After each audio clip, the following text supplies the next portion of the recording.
अब खबरों को तफसील से जानेंगे। नोटबंदी के 2 बरस मुकम्मल होने पर कांग्रेस ने मुंबई में एहतजाज किया। एहतजाजी हाथों में प्ले कार्ड थामे थे जिस पर नोटबंदी के दौरान वज़ीर-ए-आज़म नरेंद्र मोदी की तकारीर के इक़्तिबासात रकम थे। एहतजाजियों ने नोटबंदी के फैसले को मुल्क की मईशत को पटरी से उतारने वाला और किसानों कारोबारियों को नुकसान पहुंचाने वाला करार दिया। उपाध्यक्ष जी, अशोक यादव जी, नरसाले जी, मुझे याद है प्रधानमंत्री जी ने उन दिनों जब गोवा और बेलगांव गए थे तब उन्होंने भाषण दिया था नोटबंदी के 4-5 दिन के अंदर कि मुझे 50 दिन दीजिए और 50 दिन के अंदर 50 दिन के बाद अगर आपको लगता है कि हमारा फैसला गलत है तो जिस चौराहे पे बोलेंगे मैं फांसी पे चढ़ने को तैयार हूं। आज नोटबंदी का फैसला गलत साबित हुआ। इसका सबसे बड़ा सबूत यह है कि नोटबंदी के फेवर में अब प्रधानमंत्री अपने भाषण में कुछ नहीं बोलते।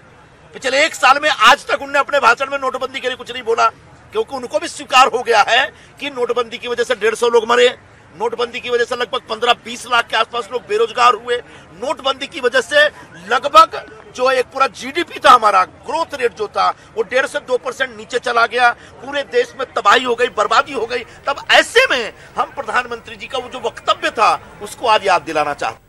हम लोगों से ये बताना चाहते हैं कि नोटबंदी का जो उन्होंने वादा हमको किया कि उसके बाद काला धन आएगा, तो क्या काला धन आया? और जो महिलाओं पे इसकी मार पड़ी है, जो बेचारी महिलाओं ने अपने घर में 500 के और 1000 के नोट बचा के रखे थे कि वो संकट में, परिवार के संकट में काम आएंगे, वो सारे नोट चले गए, बिखर गए, पानी हो गए और उसके बाद कुछ भी हमको नहीं मिला। और मोदी जी का जो फैसला था वो बिल्कुल गलत था। और उधर मालेगांव शहर में भी कांग्रेस ने एहतजाज किया। इस सिलसिले में एक एहतजाजी रैली किदवई रोड कांग्रेस भवन से शहीदों की यादगार तक निकाली गई। रैली में मरकजी हुकूमत के खिलाफ कारकुनों ने नारेबाजी की, साथ ही ये मुतालबा किया कि मरकजी हुकूमत नोटबंदी के ताल्लुक से लिए गए फैसले पर मुल्क के अवाम से माफी मांगे। काला धन वाइट करने की ये साजिश और सबसे बड़ा भ्रष्टाचार ये नोटबंदी के आड़ में जो किया गया था, ये इस देश की आवाम के हित में नहीं बल्कि कुछ उद्योगपतियों के हित के अंदर किया गया फैसला था। और आज भी इस देश की आवाम आज भी इससे संभल नहीं सकी। इसके लिए भारत सरकार के उस फैसले के, नरेंद्र मोदी जी के उस फैसले के खिलाफ में आज हम लोग एहतजाज कर रहे। मुंबई के आजाद मैदान में आज से सरोजा आलमी सुन्नी इज्तिमा का आगाज हो गया है। इज्तिमा का पहला रोज खवातीन के लिए जबकि दूसरा और तीसरा दिन मर्दों के लिए मुख्तस है। मुफ्ती निजामुद्दीन मुबारकपुर ने इज्तिमा में खवातीन के सवालात के जवाब देते हुए कहा कि इस्लाम ने औरत और मर्द के साथ इंसाफ का बेहतरीन मामला किया है। उन्होंने ये भी कहा कि इस्लाम में खवातीन को बेशुमार हुकूक अता किए गए हैं। मुंबई में मुनक़िद होने वाले सरोजा इज्तिमा में बड़ी तादाद में मुंबई और उसके मज़ाफ़ाती इलाकों के अलावा दीगर रियासतों से भी खवातीन शिरकत के लिए पहुंची हैं। 11 नवंबर को बाद इशा दुआ पर इज्तिमा इख्तिताम पजीर होगा। हमारे नुमाइंदे मुहिउद्दीन ने इज्तिमा का जायजा लिया। मुंबई के आज़ाद मैदान में 28वां सुन्नी सारोज़ा इज्तिमा का आगाज़ हो चुका है। पहला दिन जो है वो ख़वातीन के लिए मख्तस है। आप देख सकते हैं कि मुंबई के आज़ाद मैदान वादी नूर में बड़ी तादाद में ख़वातीन यहाँ पर जमा हुई है और यहाँ पर जो है वो मजहबी बातें, इस्लामी बातें और इस्लाही बातें हो रही हैं। तकरीबन 30,000 से ज़्यादा ख़वातीन का मजमा यहाँ पर लगा हुआ है। हर साल होने वाला ये इज्तिमा आलमी इज्तिमा है और यहाँ पर बड़ी तादाद में ख़वातीन की शिरकत होती है। पहला रोज़ ख़वातीन के लिए होता है, दूसरा और तीसरा रोज़ जो है वो मर्द हज़रात के लिए होता है। पहले रोज़ में ख़वातीन की शिरकत के बाद दूसरे और तीसरे रोज़ में मर्द हज़रात की शिरकत होगी और ये इज्तिमा दुआया मजलिस पर अख्तिताम पजीर होगा। इज्तिमा के पेश नज़र यहाँ पर बहुत ही ख़ास इंतज़ाम किए गए हैं। CCTV कैमरे के अलावा मेटल डिटेक्टर से इस पूरे के पूरे मैदान की हिफाजत का इंतज़ाम किया गया है। आप देख सकते हैं कि मतलब ख़वातीन के लिए जो है वो पर्दे का भी इंतज़ाम किया गया है और इसी के साथ साथ जो है वो जय्यद उलमा इकराम पूरे हिंदुस्तान के यहाँ पर आते हैं और ख़वातीन से खिताब करते हैं। इस्लाही मौज़ूआत पे खिताब होता है और मुख्तलिफ़ मौज़ूआत पे खिताब होता है। इस्लाम में औरतों के हुकूक क्या है और उसी के साथ साथ जो है वो इस्लाम जो है वो औरतों को जो है वो क्या तालीम देता है, तालीम की अहमियत जो है वो औरतों के लिए कितनी अहम है, इन सब मौज़ूआत पे जो है वो खिताब होता है। हमारे साथ एक अहम शख्सियत यहाँ पर मौजूद है, हम इनसे बात करते हैं। हज़रत एक बात ये बताइए कि ये इज्तिमा का मकसद क्या है और इसको क्यों बर्पा किया जाता है हर साल? देखिए, सबसे पहले तो ये है कि इस इज्तिमा में हम कोशिश ये करते हैं कि एजुकेशन की तरफ लोगों को ज़्यादा तवज्जो दिलाएं। उसके अलावा जो सोशल प्रॉब्लम्स है आज के दौर में, और वो सोशल प्रॉब्लम्स जो है 2-4 नहीं है, बहुत सारे हैं। हम छोटे छोटे इज्तिमा जो है साल भर करते रहते हैं पूरे ऑल ओवर इंडिया में, अलग अलग स्टेट्स में, अलग अलग सिटीज़ में। तो अक्सर जगहों पर हमको जो उन्वानात दिए जाते हैं उसमें लोग यही कहते हैं कि भाई आप शराब के बारे में बोलें, यहाँ पर मुसलमानों की अक्सरियत जो है शराब पीने लग गई है। आप नौजवानों को थोड़ा सा इसके ताल्लुक से आगाह करें कि लोग ड्रग्स लेते हैं। इसी तरह से जैसे जैसे उम्र बढ़ती है माँ बाप की इज्जत नहीं करते हैं। जो घर की औरतें हैं वो खुद अपने घर की जिम्मेदारियाँ सही तौर पर पूरा नहीं करती हैं, यानी शौहर के हुकूक की बात हो या बच्चों की तरबियत की बात हो या सास ससुर की खिदमत की बात हो। तो बहुत सारे सोशल प्रॉब्लम्स हैं जिसको हम कवर करने की कोशिश करते हैं। ये जो है ख्वातीन की मजलिस बर्पा हुई है मुंबई के आज़ाद मैदान में, जिसे जो है वो वादी नूर भी कहा जाता है। बड़ी तादाद में ख्वातीन यहाँ पे आती हैं और यहाँ पर इस्लाही पैगाम यहाँ पर लेकर जाती है। ये मुंब्रा से, भिवंडी से, मालेगांव से, महाराष्ट्र के कोने कोने से यहाँ पर ख्वातीन आई हुई हैं और उसी के साथ साथ जो है वो बैनुल अक़वामी सतह के मुफ़क्किरीन जो है यहाँ पर इनसे खिताब करेंगे। हमारे साथ यहाँ पर कुछ ख्वातीन मौजूद हैं, हम इनसे बात करते हैं कि आप यहाँ पे आई हुई हैं तो किस नीयत से आई हैं और क्या पैगाम लेके जाना चाहती हैं आप यहाँ? ये दीनी तालीम के हिसाब से आई हूँ कि अल्हम्दुलिल्लाह इस्लाम में औरतों का क्या मकाम है और औरतों का क्या रोल है, वो आज का यहाँ का मोटो है। और being a mother also it will be very helpful for me कि हमारे बच्चे की अब उन लोग को कैसे यानी तरबियत देना है, उन लोग के कैरेक्टर को डेवलप करने के लिए क्या हम लोग को सब यहाँ से नॉलेज मिलता है और इंशाल्लाह वो हम अपनी लाइफ में ज़रूर इम्प्लीमेंट करेंगे। अच्छा, एक बात ये बताइए आप कि आप यहाँ पे आई हैं इज्तिमा में, क्या क्या चीज़ें सीखने का आपका इरादा है? सवाल जवाब भी होते हैं, मुफ्ती इकराम जो है वो ख्वातीन के सवालात के जवाब देते हैं और देखा गया है कि इज्तिमा में जो है वो तालीम पर बहुत जोर दिया गया है, तो इस बारे में क्या ख्याल है आप? क्योंकि आज के दौर में तालीम बहुत ज़्यादा ज़रूरी है और हमारे जो मुस्लिम माशरा है वो काफ़ी तालीम से दूर है कुछ वजहों से। और जो नई नई टेक्नोलॉजीज़ और जो भी मेथड्स आ रहे हैं वो हमें नहीं पता है, क्योंकि हम कहीं ना कहीं लैकिंग है।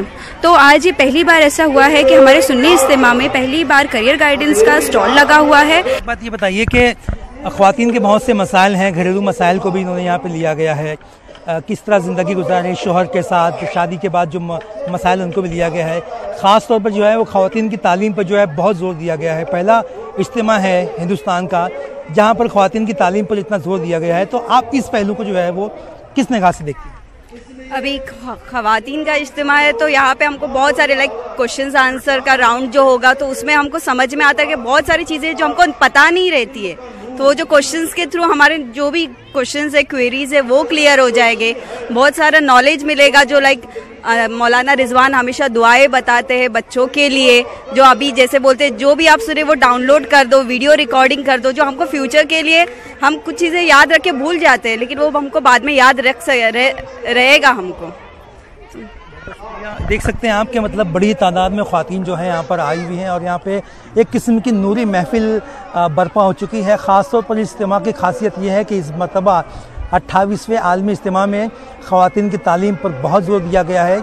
इसी के साथ साथ करियर गाइडेंस का यहाँ पर स्टॉल लगाया गया है ताकि ख़वातीन जो है वो आगे चल कर अपनी तालीम हासिल कर सके और अपने पैरों पर खड़े हो सके। कैमरा पर्सन नवीद नासलोंडे के साथ मोयुद्दीन, न्यूज़ 18 मुंबई। सियासी जमातें 2019 आम चुनाव की तैयारियों में जुट गई हैं। हर पार्टी वोटरों को अभी से अपनी जानिब रागिब करने में लग गई है और इस सब के बीच उत्तर भारतीय अक्सरियती शहर मुंब्रा में भी यूपी से रोजाना किसी न किसी पार्टी के लीडर का आना जाना लगा हुआ है। और ऐसे में बीएसपी के तर्जुमान आफ्ताब आलम ने भी मुंब्रा का दौरा किया।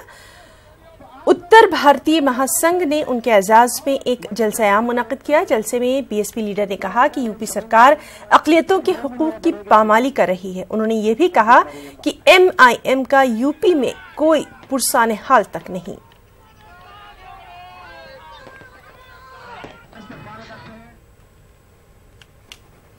महाराष्ट्र के मुख्तलिफ अजला में इन दिनों शदीद खुश्क साली के हालात हैं और ऐसे में एनसीपी के लीडर धनंजय मुंडे इस बार किसानों के मसाइल को देखते हुए दिवाली को धूमधाम से मनाने के बजाय सादगी के साथ मनाने का फैसला किया था। उन्होंने मराठवाड़ा के मुख्तलिफ देही इलाकों का दौरा किया और खुश्क साली मुतासरा किसानों के मसाइल से वाकफियत हासिल की।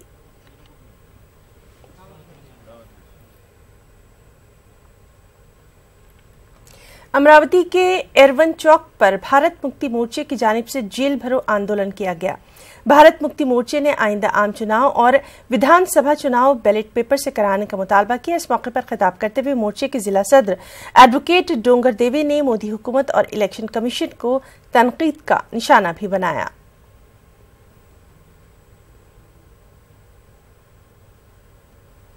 नवी मुंबई पुलिस ने लूट की एक गुत्थी को सुलझाया। लूट की वारदात अंजाम देने वाले गिरोह को पुलिस ने गिरफ्तार किया। इन लुटेरों ने कलम्बोली में वाक़े मैकडोनल्ड के पास 5 नवंबर को सरेआम लूट की वारदात को अंजाम दिया था, जिसमें मिर्ची के पाउडर का इस्तेमाल किया गया था ताकि लोग इनको पहचान न सके। मुलजिमीन मुंबई से निकलकर रीवा तक पहुंच गए थे, लेकिन पुलिस ने इनका पीछा करके इनको गिरफ्तार कर लिया।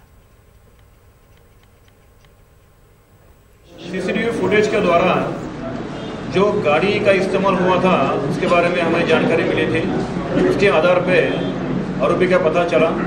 ये आरोपी मध्य प्रदेश के रहने वाले हैं ऐसे मालूम हुआ। तो तुरंत हमने विविध टीम बना के एक टीम फ्लाइट से जबलपुर हमने एडवांस में एक टीम भेजी थी। आरपीएफ और हमारी टीम की मदद से जैसे आरोपी जबलपुर स्टेशन पे उतरे उनको वहाँ पे छापा लगा के अटक किया है। आरोपी की अंगझड़ती लेने के बाद वहाँ पे कुछ तकरीबन 2 किलो सोना हमने बरामद किया है। इसमें जितने भी मालूमात चोरी हो गई थी, सोना चोरी हो गया था, तो पूरा हमने जब्त किया है। अभी तक इसमें 3 आरोपी को गिरफ्तार किया है। 2 आरोपी इसमें फरार है। उनके पीछे भी हमने स्क्वाड लगाया है। जल्दी 2 आरोपी को हम अरेस्ट करने में सफल हो जाए।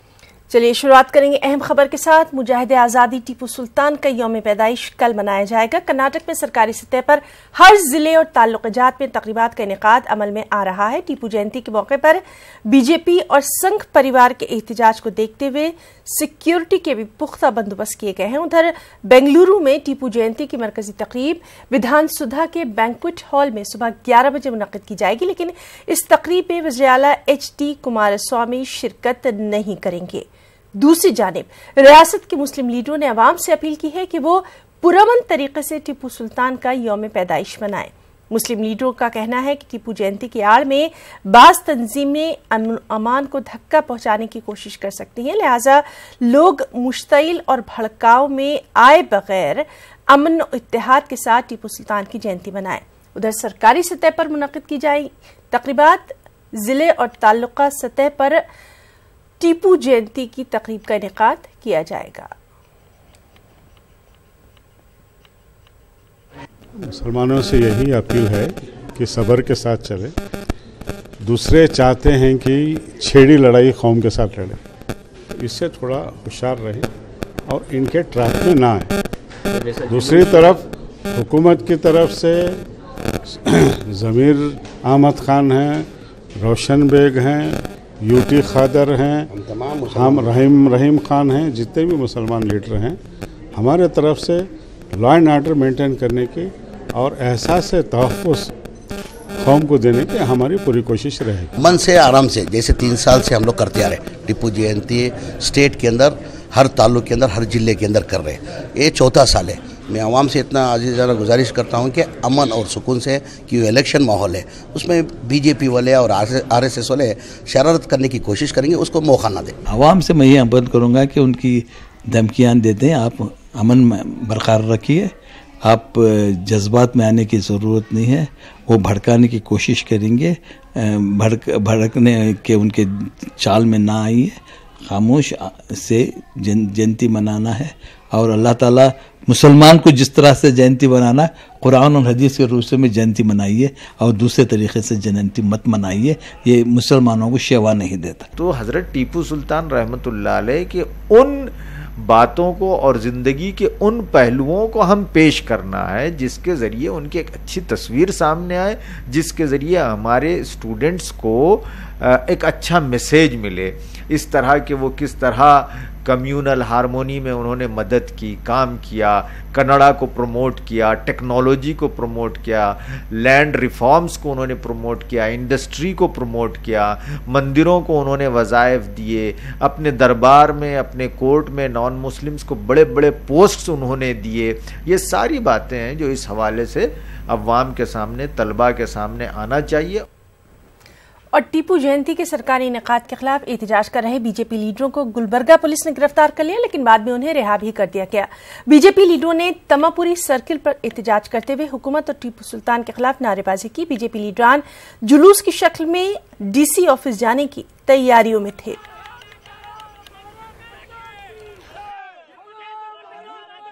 गवर्नमेंट जो है, कांग्रेस और जेडीएस गवर्नमेंट जो है, ये वोट बैंक पॉलिटिक्स कर रही है। हम चाहते हैं समाज के साथ झगड़ा क्यों लगाते हो? तुम करना है तो अब्दुल कलाम आज़ाद की जयंती करो, अभी दूसरे बहुत महान नेता है मुस्लिम लोग, उनका करो। एक मतांध बोले तो पीछे ज़माने में जो है ये टीपू सुल्तान ने कितने की लोगों को जो है उन्होंने हत्या किया, मुल्क के अधिकार से जगह को बोलते हैं। इसलिए हम समाज में ये चाहते हैं कि ये टीपू सुल्तान जयंती ना करें। एक पॉलिटिक्स स्वार्थ के लिए जो लोग जो है ना, ये टीपू को जयंती बना रहे हैं स्वार्थ के लिए, तो इसका निस्वार्थ नहीं है इसके अंदर। इससे पहले जो है ना, कम से कम 10-20 साल से पहले जो है ना, ये गवर्नमेंट था लेकिन नहीं मनाए, अब मना रहे। क्यों मना रहे बोले तो एक राजनीति की वजह से मना रहे लोग। उधर रायचूर में भी टीपू सुल्तान जयंती के इनेकाद को लेकर बीजेपी लीडरों ने एहतजाजी मुजाहरा किया। शहर के टीपू सुल्तान गार्डन पर मुनक़िदा एहतजाजी प्रोग्राम में बीजेपी लीडरों और कारकुनों ने रियासती हुकूमत के खिलाफ नारेबाजी की। बीजेपी रियासती सेक्रेटरी एडवोकेट शंकरप्पा ने कहा कि वो मुसलमानों के खिलाफ नहीं है, बल्कि उन्हें सरकारी तौर पर टीपू जयंती मनाना मंजूर नहीं। ರಾಯಚೂರು ಜಿಲ್ಲೆ ಒಳಗ ಇವತ್ತು ಟಿಪ್ಪು ಜಯಂತಿ ವಿರೋಧಿಸಿ ಪ್ರತಿಭಟನೆ ಮಾಡ್ತಾ ಇದ್ದೀವಿ। ಇಡೀ ಕರ್ನಾಟಕ ರಾಜ್ಯದಲ್ಲಿ ಭಾರತೀಯ ಜನತಾ ಪಾರ್ಟಿ ಎಲ್ಲಾ ಜಿಲ್ಲಾ ಕೇಂದ್ರಗಳಲ್ಲಿ ಇವತ್ತು ಪ್ರತಿಭಟನೆ ಮಾಡ್ತಾ ಇದ್ದೀವಿ। ಒಬ್ಬ ಧರ್ಮ ವಿರೋಧಿ, ಒಬ್ಬ ಕನ್ನಡ ವಿರೋಧಿ ಆಗಿರ್ತಕ್ಕಂಥ ಟಿಪ್ಪು ಜಯಂತಿ ನಾವು ಬಯಸೋದಿಲ್ಲ। ಕನ್ನಡವನ್ನು ಬದಲಾಯಿಸಿ ಫಾರ್ಸಿ ಭಾಷೆಯನ್ನು ತನ್ನ ರಾಜ್ಯ ಆಡಳಿತದೊಳಗೆ ತಂದಿರತಕ್ಕಂಥವ್ರು ಇವತ್ತಿಗೆ ಅವರ ಪಾಯಿಂಟ್ಸ್ ಹಾಗೆ ಫಾರ್ಸಿ ಭಾಷೆಯಲ್ಲಿ ಇದೆ। ಒಬ್ಬ ಹಿಂದೂ ವಿರೋಧಿ ಬಡಕನಲ್ಲಿ ಒಂದು ಇಡೀ ಜಿಲ್ಲೆ ಒಳಗ ಮತಾಂಧರನ್ನ ಎಲ್ಲರನ್ನು ಮತಾಂತರ ಮಾಡಿ ಕಗ್ಗೊಲೆ ಮಾಡಿರ್ತಕ್ಕಂಥ ಟಿಪ್ಪುನ ವಿರೋಧ ಮಾಡಿ ಇವತ್ತು ನಾವು ಭಾರತೀಯ ಜನತಾ ಪಾರ್ಟಿ ವತಿಯಿಂದ गुलबर्गा कांग्रेस कमेटी ने नोटबंदी की दूसरी सालगिरह के मौके पर तमापुरी सर्किल पर एहतजाज किया। डिस्ट्रिक्ट कांग्रेस कमेटी के दफ्तर से तमापुरी सर्किल तक कांग्रेस कारकुनों ने पैदल मार्च किया। इस मौके पर कांग्रेस कारकुनों ने मोदी हुकूमत के खिलाफ नारेबाजी की। नोटबंदी के मोदी हुकूमत के इक़दाम को मुल्क की मईशत को तोड़ने वाला कदम भी यहां करार दिया गया। वो पूरे बिजनेसमैन बड़े बड़े लोग बहुत खुश है। क्यों बोले तो कितने लोग बैंक लूटी करके गए तो भी उनको क्या भी आज तक कुछ भी एक्शन नहीं लिए। इसीलिए उन्होंने तो बहुत हमारा भारत का प्रधानमंत्री होके पूरा फेल्यूर हो गया। क्यों बोले तो अब कितने साल पीछे गए सरकार हो गए हम, ये फेल्यूर होने से, नोट बैन करने से इतना बहुत भारत का आर्थिक परिस्थिति पूरा फेल हो गया। मेरे ही आंखी के सामने एक केंद्रा में एक लड़की जो ट्यूशन लेती थी, उन्हें वो ट्यूशन का पैसा उसको 52,000 बैंक में था तो उसको 1 घंटा ठहरा गया है।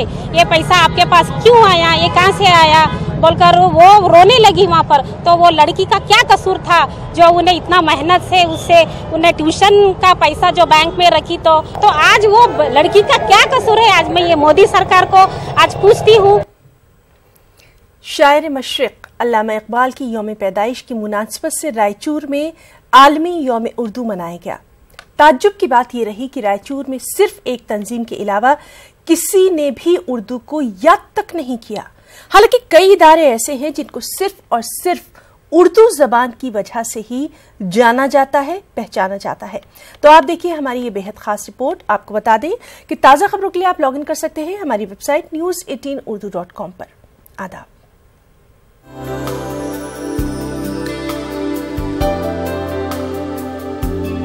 कर्नाटक के रायचूर में हजरत नूर दरिया अकादमी के जेर एहतमाम शायर मशरक़ अल्लामा इकबाल के यौम पैदाइश के मौके पर आलमी यौम उर्दू मनाया गया। दरगाह हजरत नूर दरिया रहमतुल्लाह अलैह के अहाते में मुनक़िद इस तकरीब में मुहिबान उर्दू ने शिरकत की। मारूफ नातिया शायर डॉक्टर सैयद शाह ताजुद्दीन कादरी ने प्रोग्राम की सदारत की। इस मौके पर सीनियर सहाफ़ी व शायर इरफान अहमद इरफान मेहमानी खुसूसी थे। प्रोग्राम में डॉक्टर ताजुद्दीन कादरी ने कहा कि हमारे बुजुर्गान दीन, इस्लाफ और अल्लामा इकबाल जैसे अजीम शोराए किराम ने ऐसा सरमाया छोड़ा है जिससे उर्दू जबान कभी खत्म नहीं हो सकती। हमारे कर्नाटक में भी उर्दू अकेडमी है और उर्दू अकेडमी से आज तक हमको ऐसा कोई मुरासिला नहीं आया, ऐसा कोई तशहीर नहीं किया गया कि आज उर्दू डे है और अल्लामा इकबाल का यौम विलादत का दिन है। इसमें तवज्जो फरमा दी होती कि हर ज़िले में आज आलमी उर्दू डे मनाएं और उसमें जो भी संपोजियम होंगे, मुशायरे होंगे या उर्दू की तरवीज और इरशाद के मामले होंगे, उर्दू अकेडमी हुकूमत की तरफ से उनका भरपूर ताउन करेगी। ऐसा नहीं हुआ है। मैं कर्नाटक उर्दू अकेडमी से ख्वाहिश करता हूँ कि अब तक जो कुछ हुआ, मगर अब आने वाले दिनों में हमारे कर्नाटक के हर ज़िले में, हर तालुक़े में, हर मंडल में उर्दू डे मनाने की सही की जाए। शायर मशरिक़ अल्लामा इकबाल की यौम विलादत के मौके पर आज आलमी यौम उर्दू डे मनाया जा रहा है।